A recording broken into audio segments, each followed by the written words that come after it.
No sweeter inn could be found in all Nottinghamshire than that of the Blue Boar. Well known was the inn to Robin and his band, for there had he and such merry companions as Little John, or Will Stutely, or young David of Doncaster, often gathered when all the forest was filled with snow. And the good host knew how to keep a still tongue in his head, for Robin and his band were his best customers, and paid their scores without having them chalked up behind the door. Bide thou here, good tinker, while I go and see that our host draweth ale from the right cask, for he hath good October, I know. Add a measure of Flemish strong waters to the good English ale, my good man. Ah, right you are, Robin. This ale is brewed by Witold of Tamworth. A right good Saxon name, too, I would have thee know. No. By Our Lady, yon same Witold of Tamworth breweth the most humming ale that e'er passed the lips of Wat o' the Crabstaff. Drink, man, drink. Ho, landlord! Bring my friend another pot of the same. I never tasted such ale in all my days before. It doth make my head even now. And so the tinker drank and sang and made merry until his tongue tripped and grew thick of sound. Then his head wagged from side to side, until at last he fell asleep, as though he would never waken again. Sly art thou, tinker, but not yet art thou as sly as that same sly thief Robin Hood. If thou wilt not serve the warrant upon me, I shall serve it upon myself. Here, mine good host, are 10 broad shillings for the entertainment thou hast given us this day. See that thou takest good care of thy fair guest there, and when he wakes thou mayest again charge him 10 shillings also, and if he hath it not, thou mayest take his bag and hammer, and even his coat in payment. Aye, merry Robin, that I will. The tinker slept until the afternoon drew to a close and the shadows grew long beside the woodland edge. Then he awoke.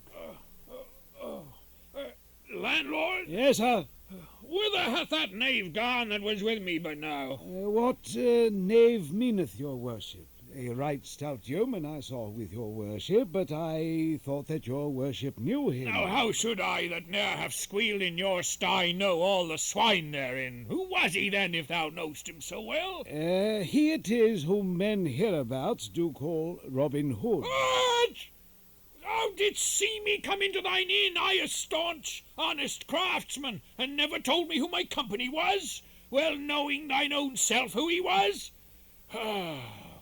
Oh, I have a right round piece of mind to crack thy knave's pate for thee. Nay, how knew I that thou knewest him not? I shall spare thy bald crown, but as for this same knave Robin Hood, I go straightway to seek him, and if I do not score his knave's pate, cut my staff into faggots and call me woman. Nay, thou goest not till thou hast paid me my score. What?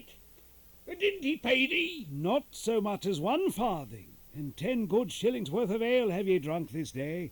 Nay, I say thou goest not away without paying me, else shall our good sheriff know of it. But naught have I to pay thee with, good fellow. Do not good fellow me. Good fellow am I not when it cometh to lose 10 shillings. Pay me that thou owest me in broad money, or else leave thy coat and bag and hammer. If thou stirrest, I have a great dog within, and I will loose him upon thee. Make and open thou the door, and let forth Brian, if this fellow stirs 1 step. No, nay, take what thou wilt have, and let me depart in peace, and may a plague go with thee. If I catch yon scurvy varlet, I'll swear he shall pay full, with usury, for this trick. So saying, he strode away toward the forest, talking to himself, while the landlord and his worthy dame, and Macon his daughter, stood looking after him, and laughed when he had fairly gone.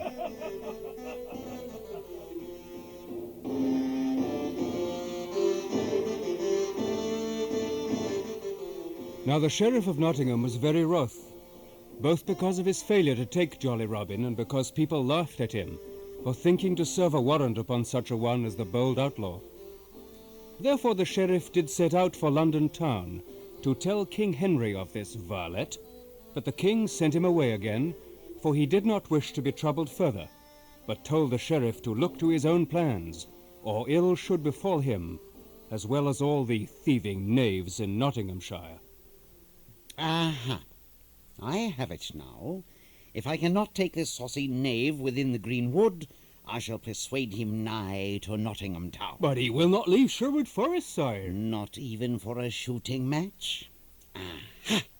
We shall have a grand shooting match, and the prize shall be an arrow of pure beaten gold. Will not this Robin Hood come to the match, both to win the prize and to show his skill with the long bow? Aye, yes, he surely. Send messengers north and south, east and west to proclaim through town, hamlet and countryside this grand shooting match, and we shall catch this Robin ere he fly from our snare.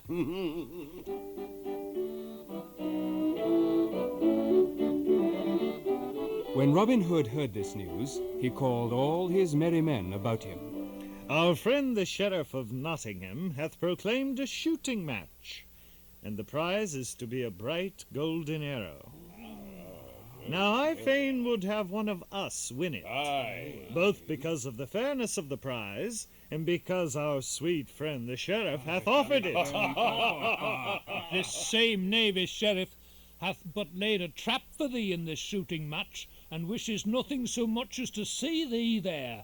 So go not, good Robin, but stay within the greenwood, lest we all meet dole and woe. But shall we let it be said that the Sheriff of Nottingham did cow bold Robin Hood, and 70 as fair archers as are in all merry England? Nay, good David. What thou tellest me maketh me to desire the prize even more than else I should do. But does not the old sage tell us, a hasty man burneth his mouth, and the fool that keepeth his eyes shut falleth into the pit? Aye. Therefore we must meet guile with guile. Now, some of you clothe yourselves as friars, and some as rustic peasants, and some as tinkers or as beggars. But see that each man taketh a good bow or broadsword in case need should arise. As for myself, I will shoot for this same golden arrow, and should I win it, we will hang it to the branches of our good greenwood tree for the joy of all the band. How like you the plan, my merry men all?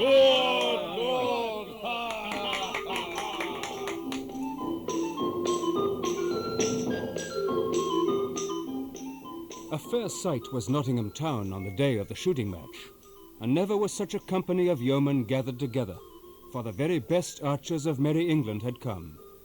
There was Gill of the Red Cap, the sheriff's own head archer, and Dickon Cruikshank of Lincoln town, and Adam of the Dell, a man of Tamworth of 70 years and more, yet hale and lusty still, who in his time had shot in the famous match at Woodstock, and had there beaten that renowned archer, Clem of the Clough. And many more famous men of the longbow were there, whose names have been handed down to us in goodly ballads of the olden time.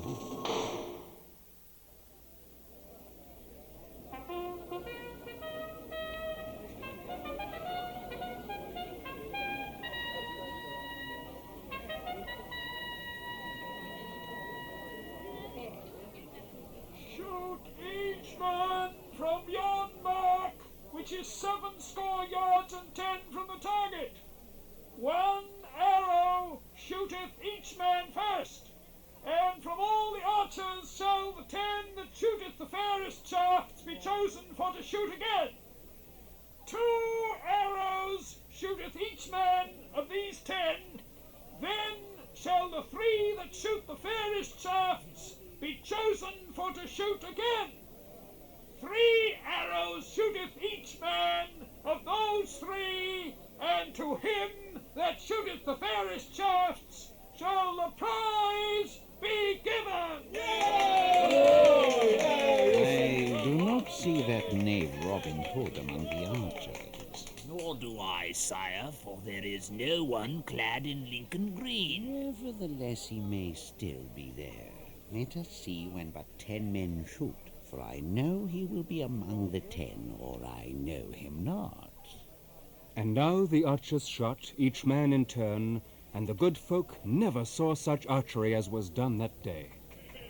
6 arrows were within the clout, 4 within the black, and only 2 smote the outer ring, so that when the last arrow sped and struck the target, all the people shouted aloud, for it was noble shooting. Who are the 10 men left in the match? 6 famous archers, sir. 2 yeomen and 2 strangers. Gil of the Red Cap, Adam of the Dell, Dickon Crookshank, William O'Leslie, let's see now, Hubert O'Cloud, and Swithin Hartford are all there. Now, seest thou Robin Hood among the others? Nay, that I do not, your worship. Of the 2 yeomen, one is too tall, the other 2 short for that bold knave. The tattered stranger in scarlet hath a beard of brown, but Robin's beard is as yellow as gold. Aye. Besides, the man is blind of one eye. The other stranger in blue hath not the broad shoulders of Robin Hood. Then Robin Hood is a coward as well as a rogue, and dares not show his face among good men and true. After the 10 had each shot 2 arrows, but 3 men were left. 1 was Gil of the Red Cap, 1 the tattered stranger in scarlet, and 1 Adam of the Dell. Now, shoot thou well, Gilbert, and if thine be the best shaft, 50 broad silver pennies will I give thee beside the prize. Truly, I will do my best.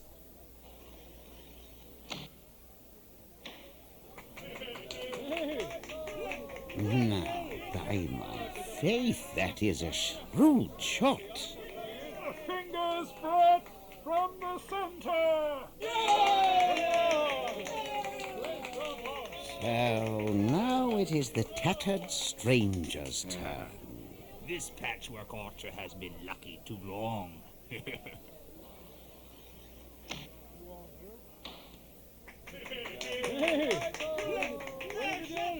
By all the saints in paradise, that is a lovely shaft in very truth. Nearer the center than the other by twice the length of a barleycorn. Then Adam of the Dell shot, and his arrow lodged close beside the stranger's. Then each shot again, and once more each arrow lodged within the clout, but again the stranger's shot was the best. With his last arrow, Gilbert struck close beside the spot that marked the very center. Well done, Gilbert. I believe the prize is thine, and right fairly won. Now, thou ragged knave, let me see thee shoot a better shaft than that. All the crowd had hushed. Naught spake the stranger, but took his place.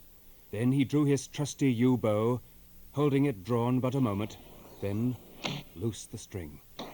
Straight flew the arrow, and so true that it smote a grey goose feather from off Gilbert's shaft, which fell fluttering through the sunlit air as the stranger's arrow lodged close beside his of the Red Cap, and in the very center. No one spoke a word for a while, and no one shouted, but each man looked into his neighbor's face amazedly. Then it was Adam of the Dell to shoot.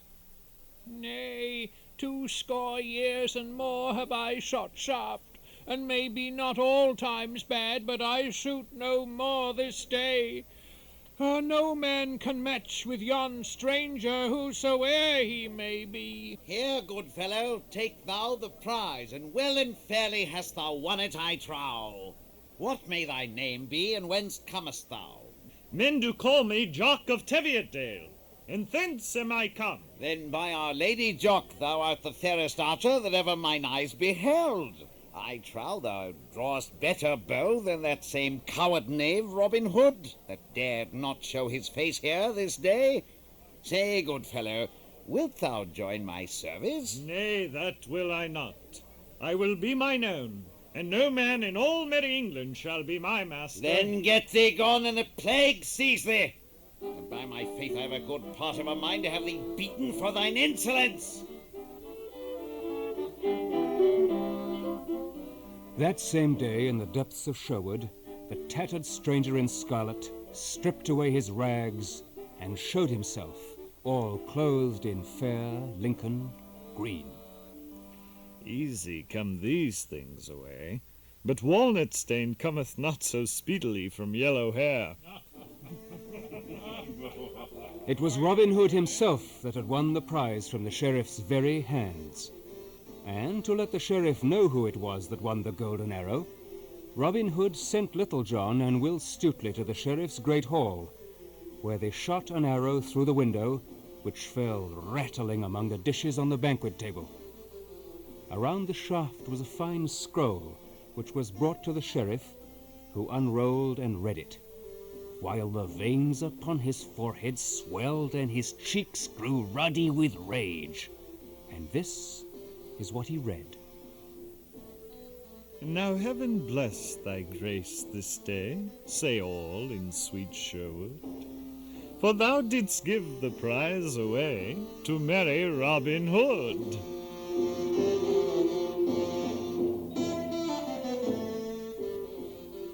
Unable to catch the sly Robin Hood, the good sheriff decided he would sooner lose his office than his life. So he decided to trouble Robin no more. But Robin was not so willing to trouble the sheriff no more. One day, as he strolled blithely along the edge of Sherwood, he met a lusty butcher driving a fine mare and riding in a stout new cart, all hung about with meat. Good morrow to thee, jolly fellow. Thou seemest happy this merry morn. Aye, that I am, and why shouldn't I be so? Am I not hale in wind and limb? Am I the bonniest lass in all Nottinghamshire? And lastly, am I not to be married to her on Thursday next in sweet Locksley Town? Ah, comest thou from Locksley Town? Aye. There was I born and bred. Now, where goest thou with thy meat, my fair friend? I go to the market at Nottingham Town to sell my beef and my mutton. But who art thou that comest from Locksley Town? A yeoman am I, and men do call me Robin Hood. Oh, now, by Our Lady's grace, well do I know thy name, and many a time have I heard thy deeds both sung and spoken of, but heaven forbid that thou shouldst take my purse. Not so much as 1 farthing would I take from thee, for I love a fair Saxon face right well, more especially when it cometh from Locksley Town, and most especially when the man that owneth it is to marry a bonny lass on Thursday next. But come, tell me, for what price wilt thou sell me all of thy meat and thy horse and cart? Oh, at 4 marks do I value meat, cart, and mare. But if I don't sell all my meat, I'll not have 4 marks in value. Here in this purse are 6 marks.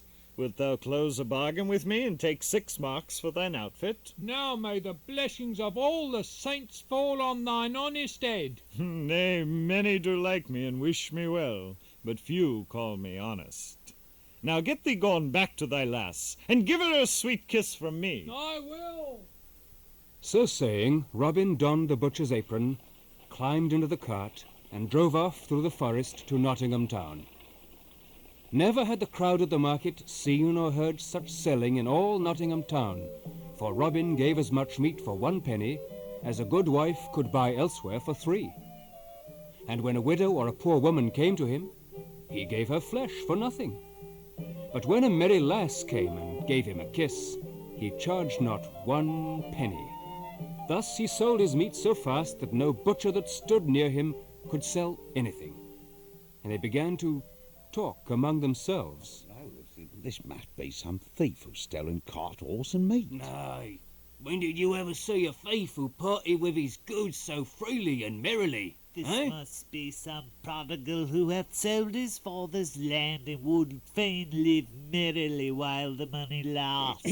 Come, brother, we be all of one trade, so wilt thou go dine with us? Aye, for this day the sheriff have asked all the butcher guild to feast with him at the Guildhall. Aye, there'll be much stout fare, much to drink, and that thou likest, or I much mistake thee. Now, curse his heart that would deny such an offer.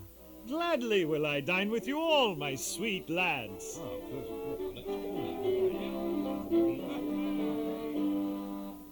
So off they all went to the Guildhall to dine with the sheriff. Those who saw Robin's merry ways told the sheriff that he was some prodigal that had sold his land for silver and gold in order to live right merrily. Now the worshipful sheriff made Robin sit close to him, for he loved a rich young spendthrift, especially when he thought that he might lighten the youth's pockets into his own most worshipful purse. Wilt thou say grace upon this dinner, my merry blade? Aye, good sir. Heaven bless us all, and also the good meat and good sack within this house.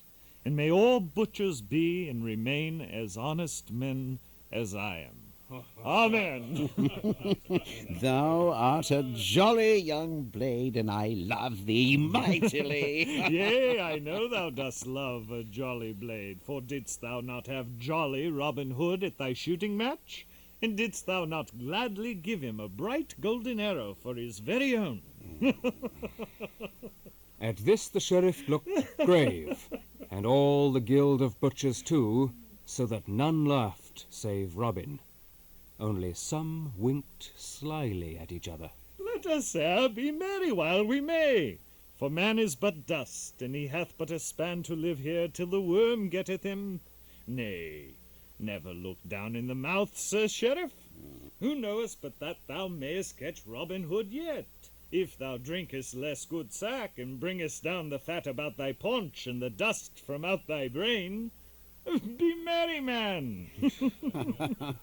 How now, brothers, be merry, for I swear that neither butcher nor sheriff shall pay 1 penny for this feast, for I will pay, though it cost £200. Now, thou art a right merry soul, and I think thou must have many a head of horned beasts, and many an acre of land, that thou dost spend thy money so freely. Aye, that have I. 500 and more horned beasts have I and my brothers, and none of them have we been able to sell.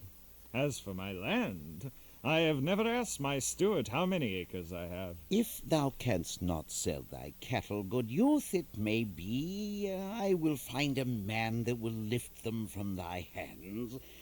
Perhaps that man may be myself, for I love a merry youth and would help such a one along the path of life. Now, how much dost thou want for thy horned cattle? Well, they are worth at least £500. Hey, well do I love thee, and fain would I help thee along, but £500 in money is a good round sum. I will give thee £300 for them all, and that in good hard silver and gold. Art thou old miser? Well thou knowest that so many horned cattle are worth £700 and more, and even that is but small for them. And yet thou, with thy grey hairs and 1 foot in the grave, wouldst trade upon the folly of a wild youth. Thou tryest my patience. Nay, look not on me as though thou hadst sour beer in thy mouth, man. I will take thine offer, for I and my brothers do need the money. We lead a merry life, and no one leads a merry life for a farthing. So I will close the bargain with thee. But mind that thou bringest a good £300 with thee, for I trust not one that driveth so shrewd a bargain. I will bring the money, but what is thy name, good youth? Men call me Robert O'Locksley. Then, good Robert O'Locksley, I will come this day to see thy horned beasts. Truly my brothers will be thankful to thee for thy money. Thus the bargain was closed, but many of the butchers talked among themselves of the sheriff, saying that it was but a scurvy trick to cheat a poor spendthrift youth in this way.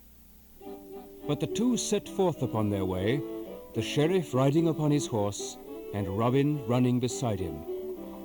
They journeyed until they came to the verge of Sherwood Forest, when the sheriff grew quiet and ceased his laughter. Nay, heaven and its saints preserve us this day from a rogue men call Robin Hood. Nay, thou mayest set thy mind at rest, For well do I know Robin Hood, and well do I know that thou art in no more danger from him this day than thou art from me. I like not that thou seemest so well acquainted with this bold outlaw, and I wish that I were well out of Sherwood Forest. But still they travelled deeper into the forest shades, and the deeper they went, the quieter grew the sheriff. At last they came to where the road took a sudden bend, and before them a herd of deer went tripping across the path. Then Robin Hood came close to the sheriff, and pointing his finger, he said, These are my horned beasts, good master sheriff. How dost thou like them?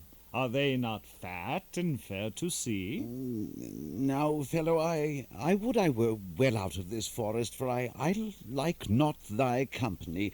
Go thou thy own path, good friend, and let me but go mine. Nay, stay a while, for I would thou shouldst see my brothers, who own these fair horned beasts with me.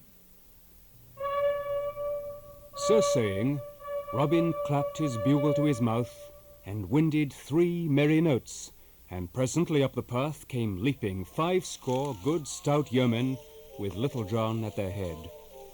And they took the sheriff into the heart of the greenwood, where they all sat down and feasted and drank merrily together until the sun was low, and the half-moon glimmered with a pale light betwixt the leaves of the trees overhead.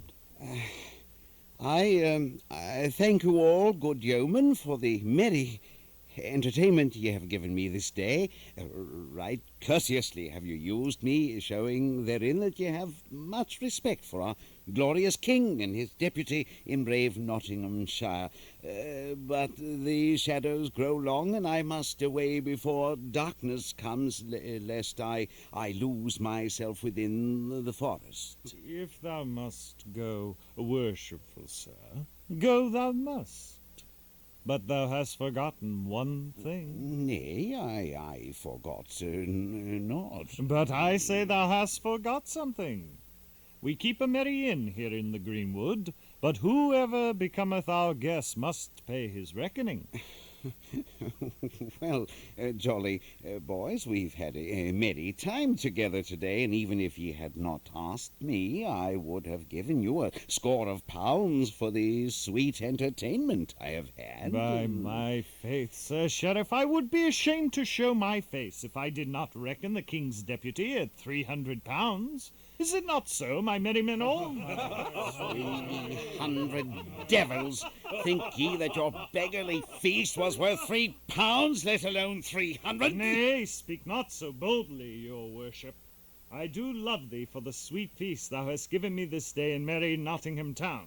But there be those here who love thee not so much. Good sheriff, be advised by me. Pay thy score without more ado, or maybe it may fare ill with thee. As he spoke, the sheriff's ruddy cheeks grew pale, and he said nothing more, but looked upon the ground and gnawed his nether lip. Then slowly he drew forth his fat purse and threw it upon the cloth in front of him. Now take the purse, Little John, and see that the reckoning be right. Good sheriff, never have we had so worshipful a guest before, and as the day waxeth late, I will send one of my young men to guide thee out of the forest steps. Nay, heaven forbid. I can find mine own way, good man, without aid. Then I will put thee on the right track mine own self. Now fare thee well, good sheriff, and when next thou thinkest to despoil some poor prodigal, remember thy feast in Sherwood Forest. Ne'er buy a horse, good friend, without first looking into its mouth.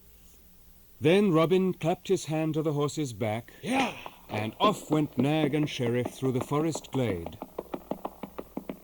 Then bitterly the sheriff rued the day that first he meddled with Robin Hood, for all men laughed at him, and many ballads were sung by folk throughout the country of how the sheriff went to shear and came home shorn to the very quick. For thus men sometimes overreach themselves through greed and guile.